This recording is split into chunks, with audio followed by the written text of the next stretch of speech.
लगाए, उससे उसकी मजदूरी नहीं मिलती, उसे रिजेक्ट कर दिया जाता है।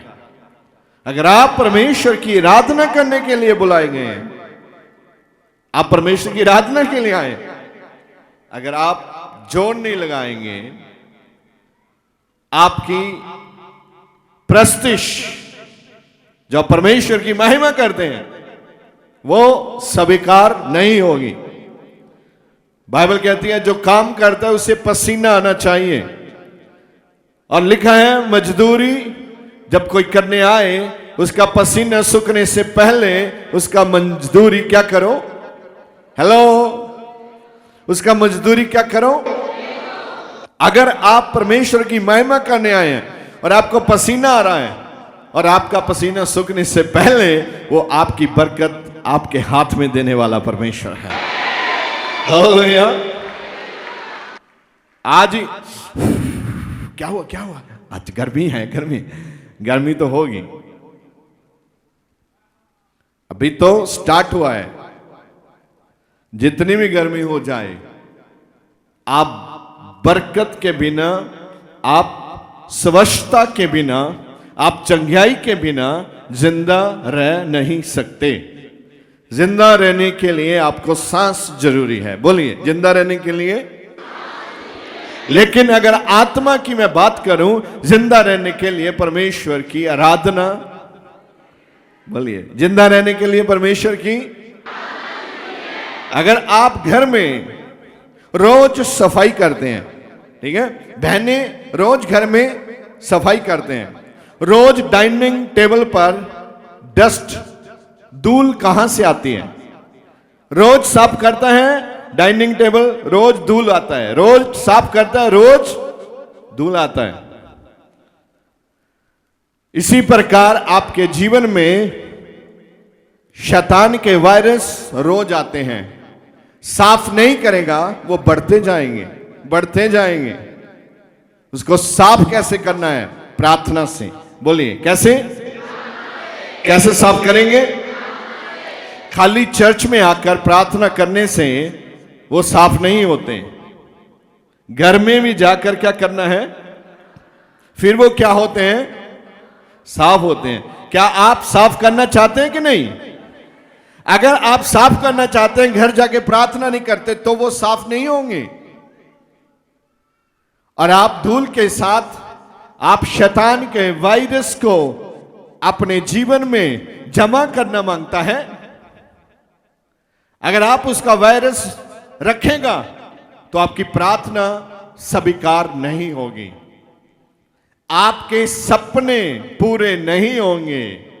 आप एक जिंदा हैं लेकिन आत्मा में मरे हुए होंगे। आप खुश हैं लेकिन आत्मा में आप निराशा में रहेंगे। हरेक विश्वासी को वरदान चाहिए। चाहिए। अभी भी कुछ लोग बोलता नहीं है चाहिए। एक बार आदमी मुझे आया, बोला पास्टर जी हम जब यहां आते हैं बहुत अच्छा लगता है, प्रचारण भी बहुत अच्छा है, लेकिन आप लोगों को क्यों बुलाते हैं? जब आप लोगों को बुलाने की कोशिश करते हैं तो हमारा कनेक्शन टूटता है। मैं कहा टूटता नहीं है, कनेक्शन आपका बनता है, क्योंकि आपकी जीभ से जो शब्द यूनिवर्स में घूमेगा, आपका शब्द कभी मरता नहीं है। आप जो बोलते हैं वो शब्द इस पूरे ब्रह्मांड में जिंदा रहते हैं। जब आप बोलता है यीशु मसीह के मार खाने से मैंने शिफा पाई है, वो घूमता है, इधर उधर हवा में घूमता टहलता है। और जो अशुद्ध आत्मा है उनको नजर आता है ये शब्द किसका है। और जब आपका शब्द यूनिवर्स में घूमता है, वो आपके लिए सुरक्षा का कार्य करता है। आमीन। किसका कार्य करता है? सुरक्षा का कार्य करता है। आपका एक फेवर करता है।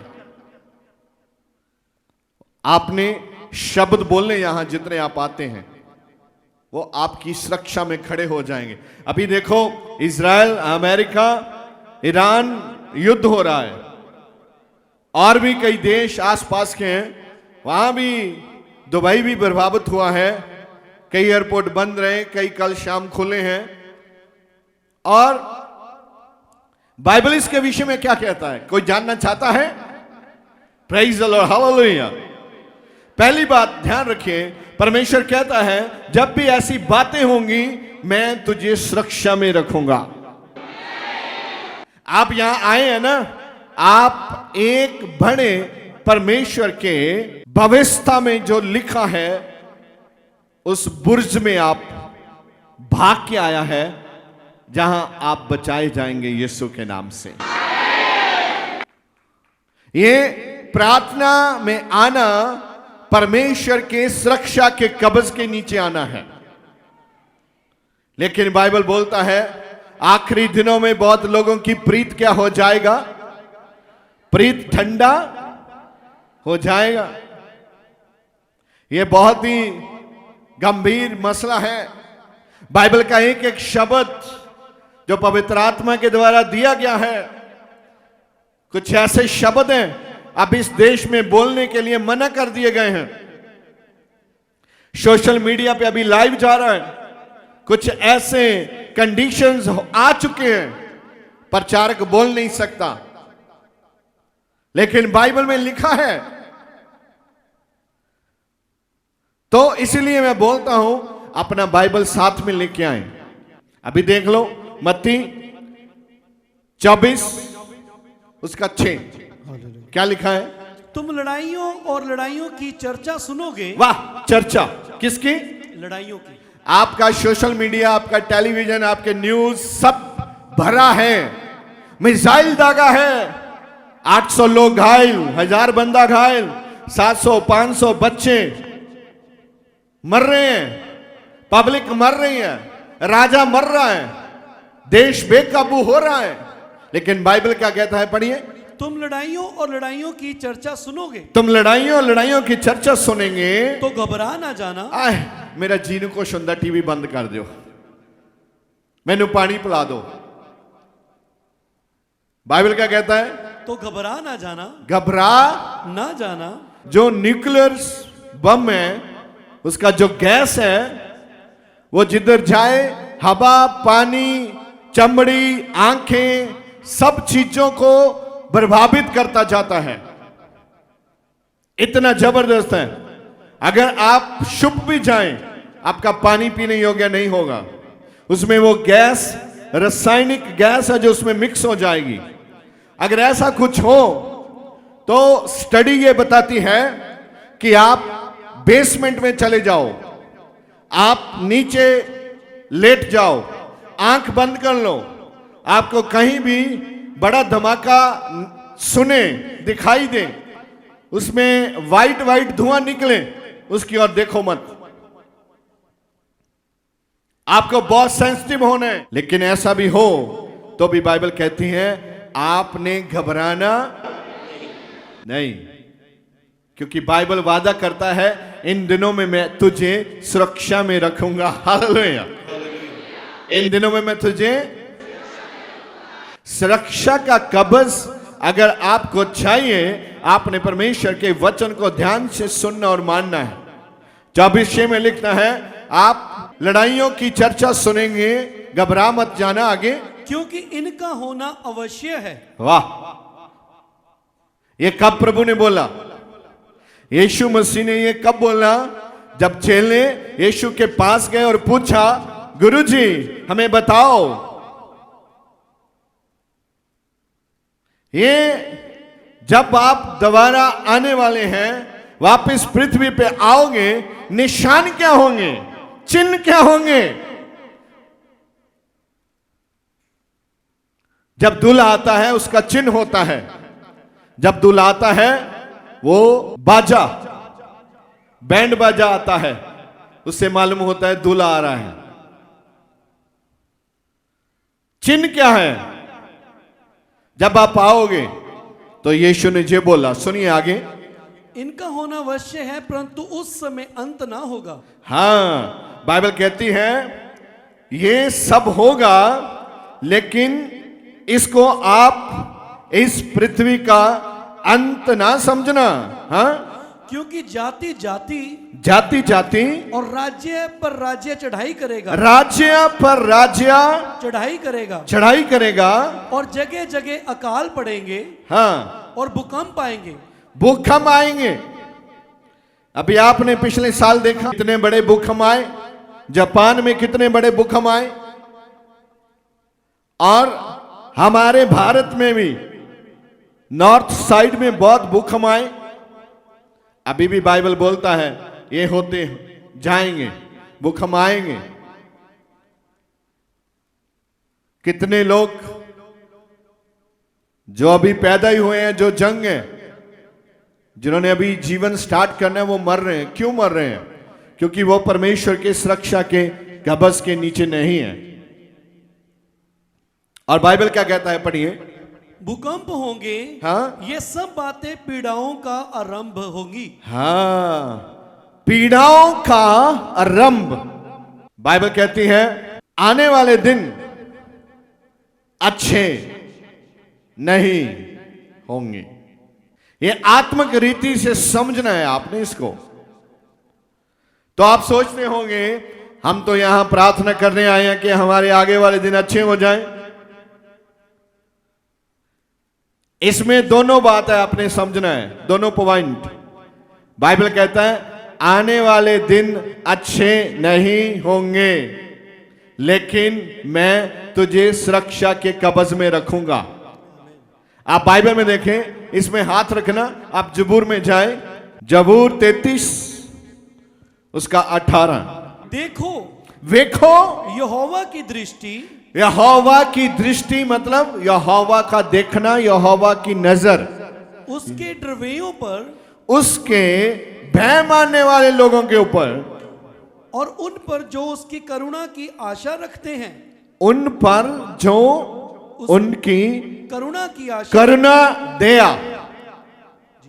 आप क्या उसकी कृपा के लिए अपने मन में विचार रखते हैं? उसकी दया के विषय में आप प्रार्थना करते हैं? फिर से पढ़िए इसको। देखो देखो यहोवा की दृष्टि, यहोवा की दृष्टि मतलब उसका देखना, उसके ड्रवेयों पर, उसकी जो परमेश्वर की दया पर भरोसा रखते हैं, जो उसकी करुणा की आशा रखते हैं, उसकी करुणा की आशा रखते हैं, बनी रहती है, बनी रहती है। इसमें आपको कुछ समझ आया? अगर उसकी दया है आप मरेंगे, उसकी दया है आप घबराएंगे, उसकी दया है आप जिंदा रहेंगे। आगे देखो क्या लिखा है कि वह उनके प्राण को मृत्यु से बचाए। हाँ हाँ और हाँ, वह उनके प्राणों को मृत्यु से बचाए। बोलो तो एक बार।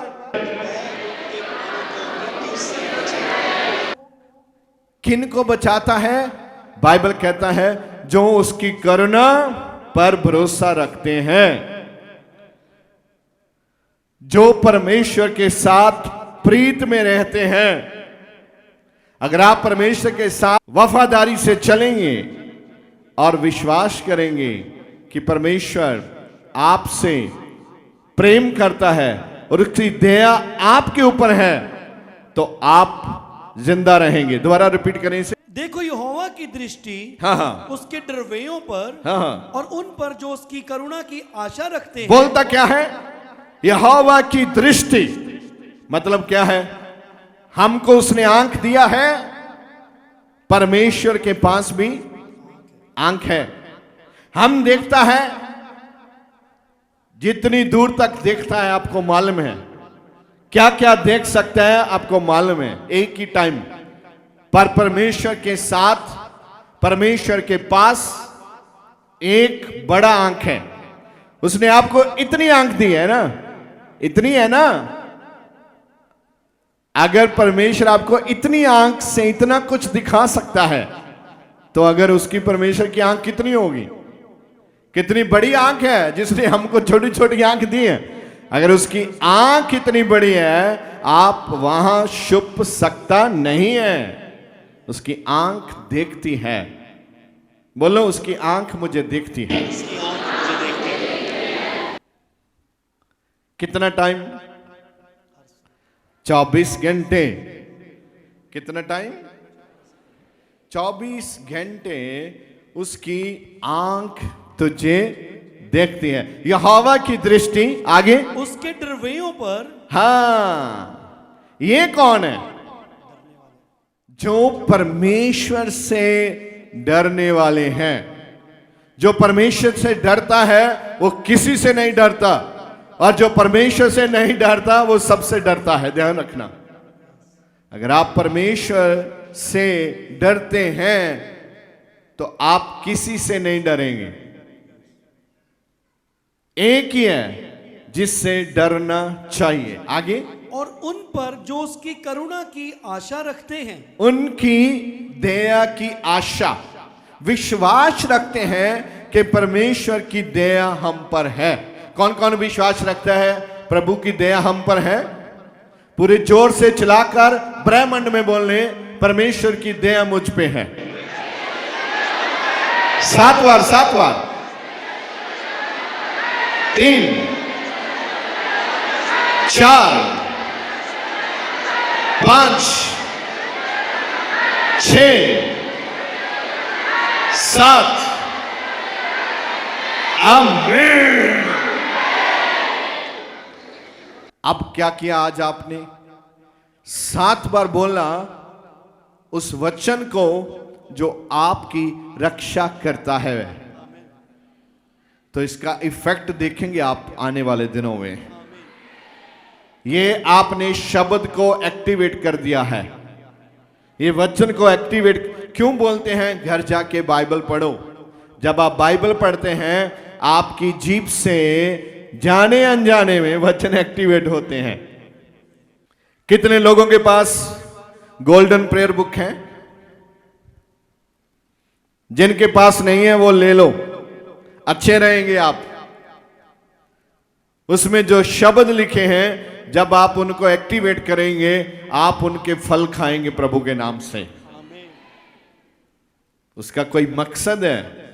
अगर प्रभु ने वो लिखाया है प्रार्थना कैसे करना है तो वो आपके पास होनी चाहिए। जब आप वैसे प्रार्थना करेंगे आप उसके रिजल्ट देखेंगे प्रभु के नाम से।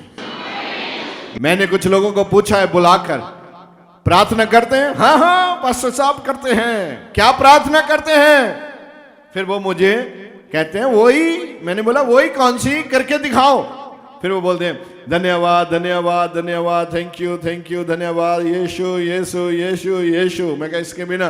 फिर बोलता तारीफ तारीफ तारीफ तारीफ। थोड़े चर के बाद मैंने देखा करा तारी तारी तारी तारी। मैं किस तारी को बाजे मार रहे हैं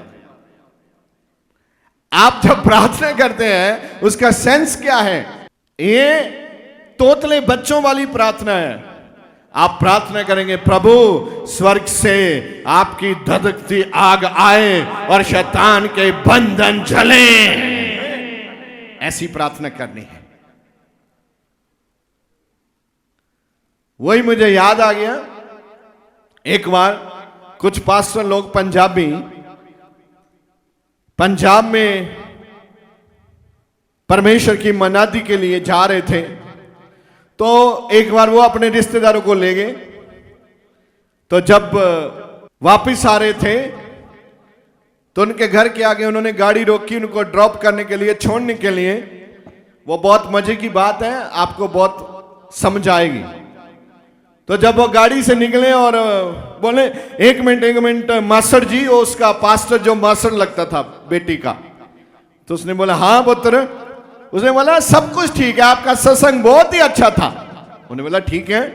अच्छा मुझे एक बात समझ में नहीं आई। उसने बोला क्या? उसने पूछा जो लोग वहां पीछे बैठे थे वो कर रहे थे तारी तारी तारी तारी तारी। कहती यीशु का तो मुझे पता चल गया, लेकिन तारी कौन है? वो बोल क्या रहे थे? एक्चुअली तारीफ तारीफ। उनको क्या सुन रहा था? तारी तारी। तो कई बार हमके पास शब्द नहीं होते प्रार्थना करने के लिए। अगर आपके पास शब्द नहीं है, आप उस लेवल पे नहीं जा सकता जिस लेवल के आपको जाना है। इसीलिए वो गोल्डन प्रेयर बुक आपको दिया जाता है कि आपके पास शब्द हो, आप सीखें। पहली क्लास की प्रार्थना नहीं चलेगी, अब आपने आगे बढ़ना है, आप यूनिवर्सिटी के स्टूडेंट बनना है। प्रभु यीशु के नाम से बोलो आमीन। पढ़िए क्या लिखा है। देखो यहोवा की दृष्टि उसके डरवैयों पर, हाँ, और उन पर जो उसकी करुणा की आशा रखते हैं, उन पर जो उनकी करुणा की आशा रखते हैं। मतलब जो नेचा करते हैं, विश्वास करते हैं कि परमेश्वर की दया हम पर है, बनी रहती है, उन पर बनी रहती है। आमीन। मैं आपको एक बात सिखाना चाहता हूं। आप एक विश्वास रखें कि आप परमेश्वर की दया के नीचे हैं। रास्ते में जाते हुए, गाड़ी चलाते हुए, बिजनेस करते हुए, घर में रहते हुए, जहाज में उड़ते हुए। जहाज में उड़ना चाहते हैं आप उड़ेंगे अगर विश्वास करेंगे प्रभु के नाम में। भले ही आप किसी देश में जाकर सेटल ना हो, आपको जहाज में झूठे लेने हैं, घूमना है, अवश्य घूमेंगे आप। प्रभु इंतजामी परमेश्वर है। हालेलुया। बोलो प्रभु इंतजामी परमेश्वर है। हाँ, आप जा सकते हैं, मैंने आपको छोड़ दी है, जाओ घूमो। जो विश्वास करता है उसकी करुणा उसके ऊपर है, और उन पर जो उसकी करुणा की आशा रखते हैं बनी रहती है, कि वह उनके प्राण को मृत्यु से बचाए। मैं उनके प्राण को मृत्यु से बचाऊं। जीवन देने के लिए यीशु का नाम ही काफी है। आमीन। अगर आपको जीवन चाहिए, आप यीशु का नाम पुकारो, आपको जीवन मिलेगा। आमीन। उसके प्राणों को, हाँ, मृत्यु से बचाए, मृत्यु से बचाए। हेलो हेलो बचाए। बोलो वो मुझे मृत्यु से बचाता है। वो मुझे मृत्यु से बचाता है। मैं जिंदा रहूंगा, लंबा जीऊंगा, स्वस्थ जीवन जीऊंगा, आगे बढ़ूंगा और परमेश्वर का नाम ऊंचा करूंगा। परमेश्वर का नाम ऊंचा करूंगा। आमीन। आमीन। जो तो आलस के मारे हैं उसका बोलना, और जो परमेश्वर के प्रेम में है उनका बोलना, दोनों में अंतर है। एक तो टाइम पास करता है, एक रियल दिल से बोलता है। जो रियल दिल से बोलेगा वो ही खुदा की आशीष को पाएगा। ध्यान रखना। हाँ, रियल दिल, रियल जान, इमोशंस डालो इसमें। सब्जी में नमक, मिर्च, मसाला क्या क्या डालता है, फिर स्वाद बनता है। इसमें खाली बोलते हैं मैं उसकी सुरक्षा के नीचे हूं। ना ना ना ना, इमोशंस, प्यार, बिलीव, सब कुछ डालना है, फिर टेस्टी बनेगा। ये सब कुछ डालेगा, टेस्टी बनेगा।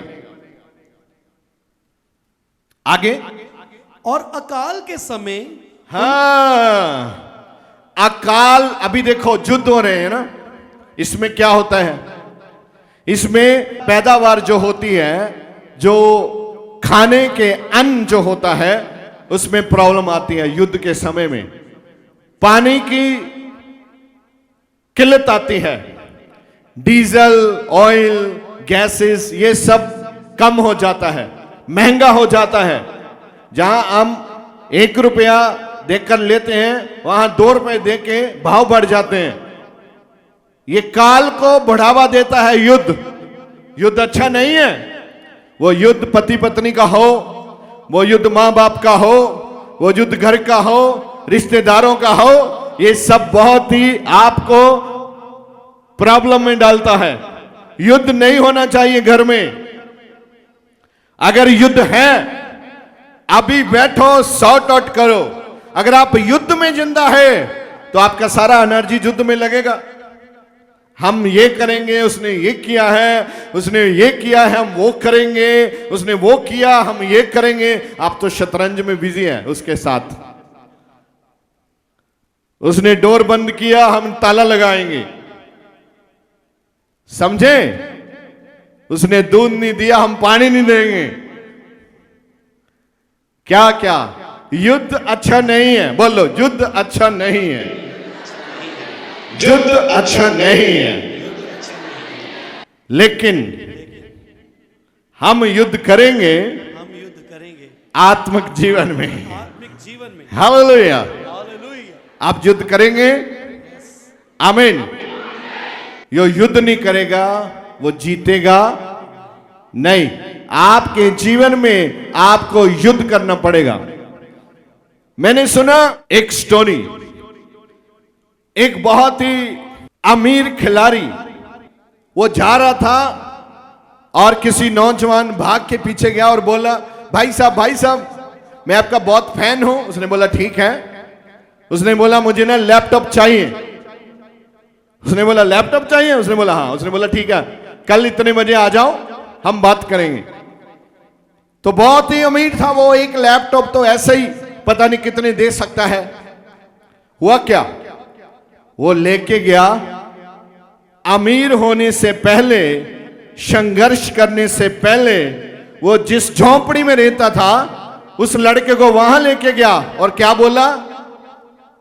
उसने बोला मैं इस झुग्गी में रहता था और जहां से उठकर मैंने सब कुछ खरीदा है, तुम भी यहीं से उठो और सब कुछ खरीदो।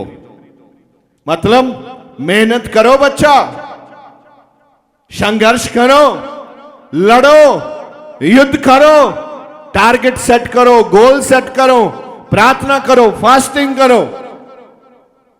मुंह धोने के बिना ही आकर पादरी का डोर खड़काता है, पादरी साहब प्रार्थना कर दो हम चंगा हो जाएं। ऐसा नहीं है। आपको भी युद्ध करना है, प्रार्थना करना है। आप टेम्परेरी नहीं, परमानेंट के लिए परमेश्वर के साथ संबंध में आएंगे। कुछ लोग चंगा नहीं होते, क्यों? एक व्यक्ति जिसको बहुत ही गंभीर बीमारियां हैं वो 6 हफ्ते में चंगा हो जाता है, और एक व्यक्ति जिसका सिर दर्द है वो 6 साल में चंगा नहीं होता। कारण क्या है? ईमान, इमोशंस, परमेश्वर के साथ संबंध, आशा। यहां से आप आत्मिक फूड खा रहे हैं, उस शफ की आज्ञाकारी आप कैसे करते हैं? आप उसको किस नजरिए से देखते हैं? कैसे बोलते हैं उसके साथ? ये सब बाइबल में लिखा है। जो घमंड के साथ आता है परमेश्वर उससे कोई भी आशीष देते नहीं है। आपको निम्रता से आना है। क्या लिखता है? वो आपको अकाल के समय उनको जीवित रखे। हाँ, अकाल के समय जब कुछ खाना नहीं है, कोई दाना नहीं है खाने के लिए, और बाइबल कहता है वो परमेश्वर काल के दिनों में आपको जिंदा रखेगा। बोलो आमीन। कौन कौन काल के दिनों में जिंदा रहना चाहता है? सब जिंदा रहना चाहते हैं, और सब जिंदा रहना चाहते हैं तो एक ही नाम काफी है, यीशु मसीह। उसके साथ संबंध में आइए, रिश्ते में आइए। वो आपको जिंदा रखने के लिए सामर्थी परमेश्वर है। आमीन। अपना हाथ उठाओ और बोलो मेरा परमेश्वर सामर्थी परमेश्वर है। मेरा परमेश्वर सामर्थी परमेश्वर। पूरे जोर से बोलना है और 3 बार बोलेंगे हम, मेरा परमेश्वर सामर्थी परमेश्वर है। मेरा परमेश्वर सामर्थी परमेश्वर है। एक बार और पूरे जोर से, मेरा परमेश्वर सामर्थी परमेश्वर है। आमीन। मैं क्यों कह रहा हूं जोर लगाओ? आपको पसीना आ जाए, और पसीना सूखने से पहले आपकी आशीष आ जाए। हालेलुया। युद्ध क्या है? युद्ध दिखाता है एक दूसरे को खत्म करना, एक दूसरे को मारना, एक दूसरे को बर्बाद करना। लेकिन प्रेम क्या है? यीशु ने बोला सबसे उत्तम क्या है?